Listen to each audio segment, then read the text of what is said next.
Olá, tudo bem? Meu nome é Guilherme Freire, sou professor de filosofia e hoje eu queria falar sobre essa figura incrível que foi Thomas More, grande ministro inglês e grande intelectual. O homem que não vendeu sua alma, aliás, é o título de uma peça de teatro incrível sobre a vida de Thomas More. Quem gostar desse conteúdo, por favor, se inscreva no canal, compartilhe com as outras pessoas, com os amigos e procure meu site, guilhermefreire.net, que vai ter outras coisas, vai ter guia de estudos, vai ter outras informações, né? Estabelecendo um link mais direto. Então, Thomas More, para mim, é uma figura... Bom, eu tenho uma foto do Thomas More do lado da cabeceira da minha cama, então, assim, no mínimo, a minha admiração já está expressa aí. Uma figura fundamental do período da Renascença, um grande, uma grande referência em vários aspectos. Ele teve uma vida em que abraçava vários aspectos. Ele teve uma vida espiritual intensa, fazendo exercícios espirituais, procurando exercícios de perfeição, que eram exercícios religiosos, para uma vida leiga, sentindo chamado ao matrimônio. Teve um primeiro matrimônio, esse matrimônio veio a falecer a esposa, depois teve o segundo, que foi o matrimônio que durou a maior parte da vida dele, né? Então, e viveu uma vida de casado muito sólida, tinha uma relação lindíssima com a esposa, muito próxima, manda cartas lindas, depois em fases posteriores da vida, em momentos de crise, com as filhas, educou as filhas, que era uma coisa que para a época era tido como bem estranho, ensinava latim para as filhas, dava alta cultura e tal. Educação doméstica, ele investia muito nisso, então foi um predecessor aí de uma educação doméstica mais sólida. E ele se viu num contexto que era o contexto da reforma, que a igreja estava numa crise imensa, certo?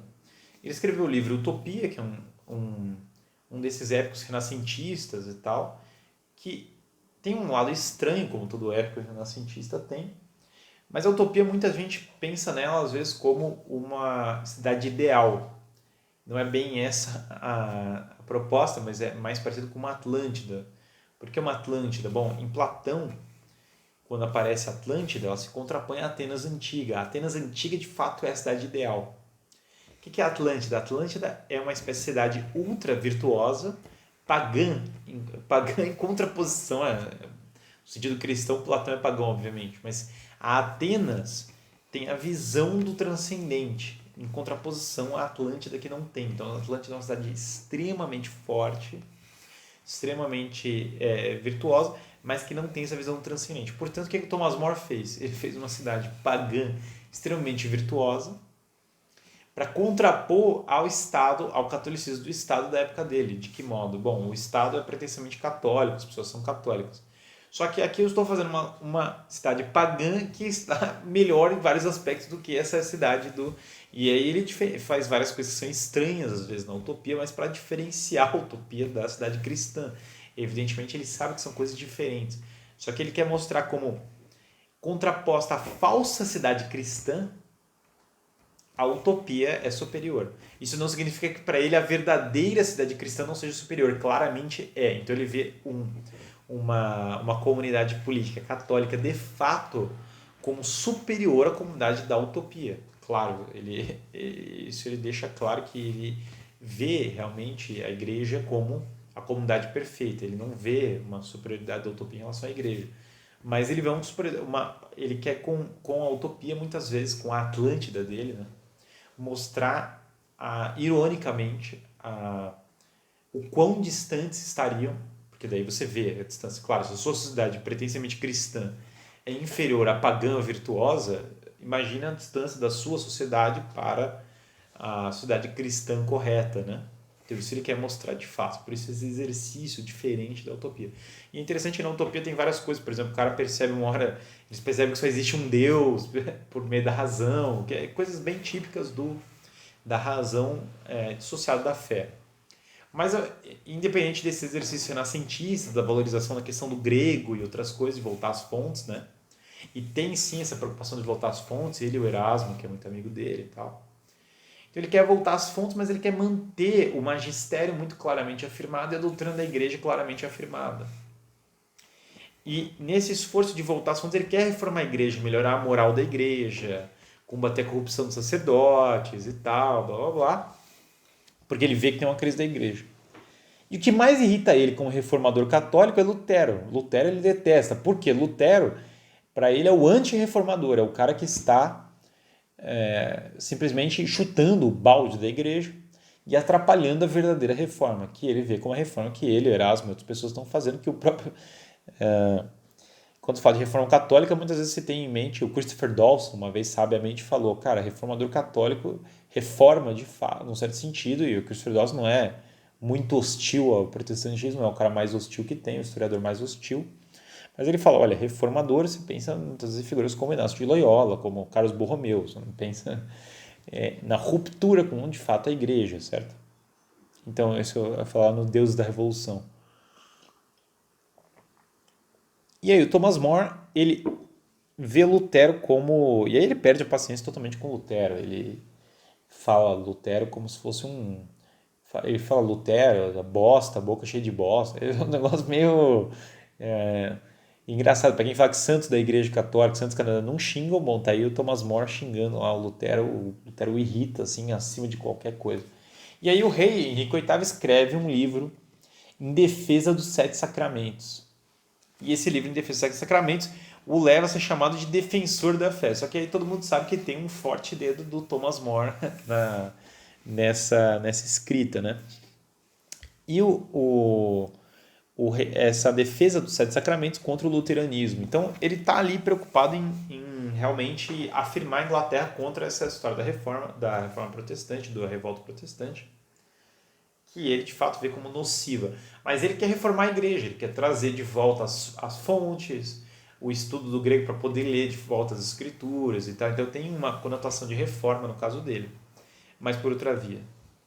Quer que os leigos tenham o maior papel de fato de vida espiritual e assim por diante.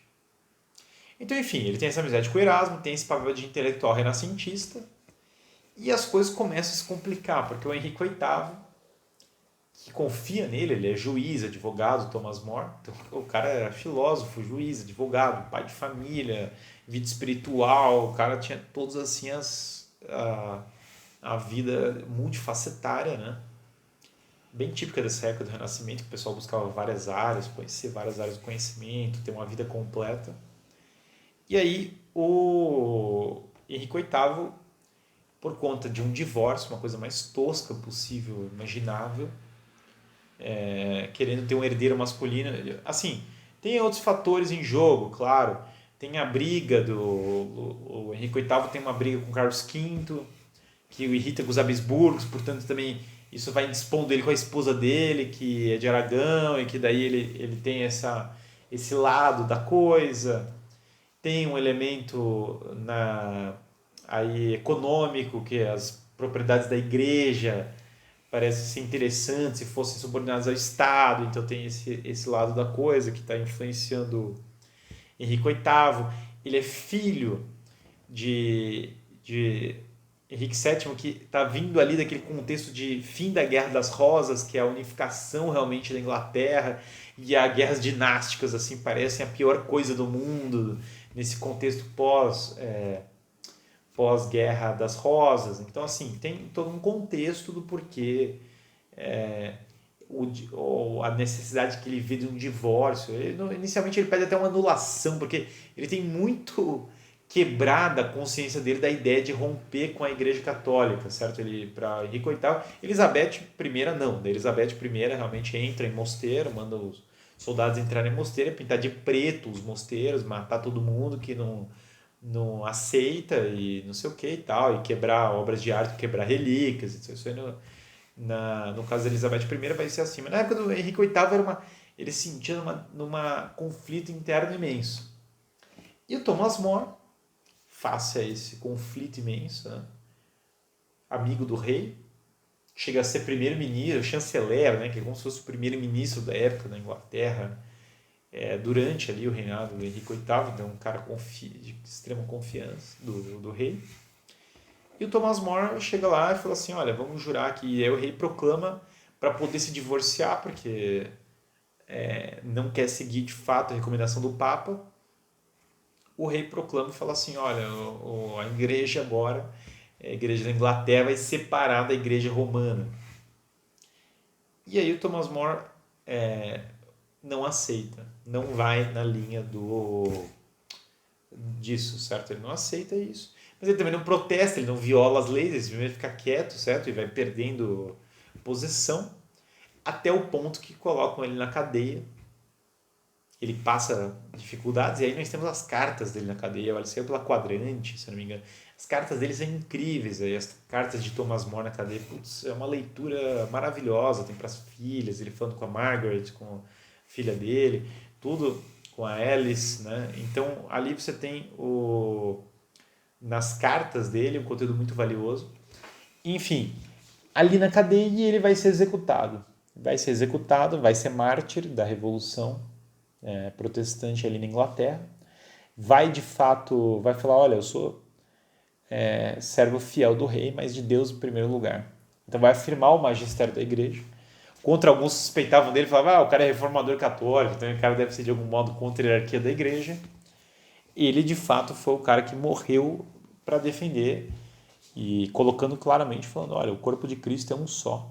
E a igreja não é minha, não é do rei, não é de ninguém. A igreja não é nossa, certo? Então nós não podemos pegar, é um tesouro da fé. Então é uma coisa que me foi dado, eu não posso pegar e mutilar a doutrina. Então, portanto, não se pode dissolver a igreja, né? Tendo em vista aquela noção da tradição da igreja como o corpo místico de Jesus Cristo na história. Então, ele é executado, perdoa o carrasco e é executado. E é incrível, veja, tem vários retratos disso, né? Você tem ali, por exemplo, essa peça de teatro, O Homem que Não Vendeu Sua Alma, que é absolutamente maravilhosa. Foi escrito por um comunista, que é o Robert Bolt, que era um cara que não tinha nada a ver com nada para escrever essa peça, e escreveu a melhor obra, uma das melhores obras católicas assim, do século XX. Foi escrito por esse cara. Então, assim, um cara que ele começou a ler a vida do Thomas More, começou a ver os dados, né? E aí chegou e falou, cara, esse cara aqui ele é fantástico, ele é um modelo maravilhoso de figura que falta nos dias de hoje. E ali no Homem que Não Vendeu Sua Alma, os personagens ganham uma vivacidade. Tem um filme também maravilhoso que ganhou o Oscar de melhor filme, que é uma adaptação do Zinnemann, né? Que adapta O Homem que Não Vendeu Sua Alma. E assim, você vê a dinâmica de toda a condenação dele, indo na linha do que o Hilary Belloc fala. Tem um belo livro do Hilary Belloc, Personagens da Reforma, que fala de várias figuras. O Thomas Cranmer, que muitos valorizam, na verdade era uma figura bem marginal para a reforma inglesa.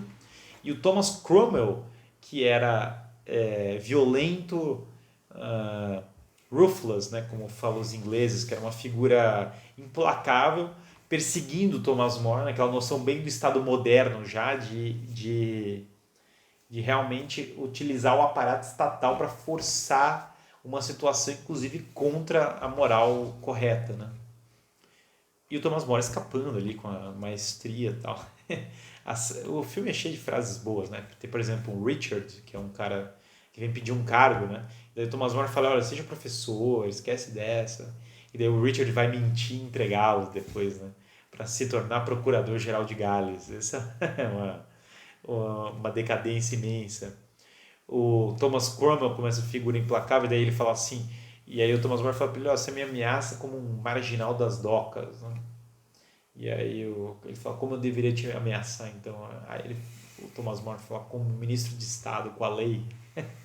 Incrível. Tem uma outra cena, por exemplo, do cunhado dele, e o cunhado vira protestante, vira católico uma hora, ele fala, cara, ó, quando sua cabeça para de girar, você me fala se ela parou de girar no lugar certo. E aí ele fala assim, ó, vai lá e o Richard vem pedir um cargo, o cara vai lá e prende aquele cara. E o Thomas More fala, não, eu não vou prendê-lo. Fala, mas como assim? Que lei que ele violou? Aí ele fala, lei de Deus. Aí o Thomas More fala, não, calma. Então Deus o prenda. E aí o cunhado fala assim, não, olha, eu iria atrás, eu derrubaria cada lei para pegar o demônio. E o Thomas More fala, e depois que todas as leis forem derrubadas e sobrar só você e o demônio, para onde você vai se refugiar? Então é muito essa crença iluminista, não, renascentista, em se buscar realmente uma ordem social, se valorizar a ordem social e jurídica. Então ele tem muito claro isso, claro. Uma cena linda, né? Quando o Richard entrega ele olha o medalhão e fala assim, poxa, não vale a pena o homem perder a sua alma pelo mundo inteiro, né? Mas por Gales, porque o cara virou procurador-geral de Gales para mentir no julgamento. Então recomendo muito O Homem que Vendeu Sua Alma, é uma peça incrível, assim, reflete muito bem o espírito dele. Muito do que está ali é factual, é baseado nas cartas, em exemplos ali de fato reais ali da vida do Thomas More, do julgamento e tal, né? E ele de fato, assim, procurou de tudo para ser fiel ao rei em tudo que pôde, o equilíbrio nas ações, mas aí de fato quando você chega numa hora que ele fala assim, é uma questão de consciência, né? E aí nesse caso, quando você chega nesse ponto entre fazer a coisa certa de fato, é aí que você vê um grande homem mesmo, a figura que muda a história e é aquela que entrega a vida pela verdade, né? Então isso nós vemos aí na figura de Thomas More. Então, enfim, Thomas More, modelo incrível, fantástico para ser revivido, para ser revitalizado aí nos dias de hoje. Figura, modelo como político, como jurista, como, enfim, como uma figura fantástica que foi. E recomendo, estudem mais, leiam sobre Thomas More, procurem a biografia dele, vejam sobre esse próprio personagem da Reforma, né, que vai tratar um pouco dele e tal. Para realmente se ter. Assistam um filme também, O Homem que Não Vendeu Sua Alma, recomendo 1 milhão de vezes se for o caso. E é isso. Bela figura, Thomas More. Aqueles que gostaram do conteúdo, se inscrevam no canal e procurem também meu site, guilhermefreire.net. Lá vai ter outras informações, outras coisas. Muito obrigado, viu?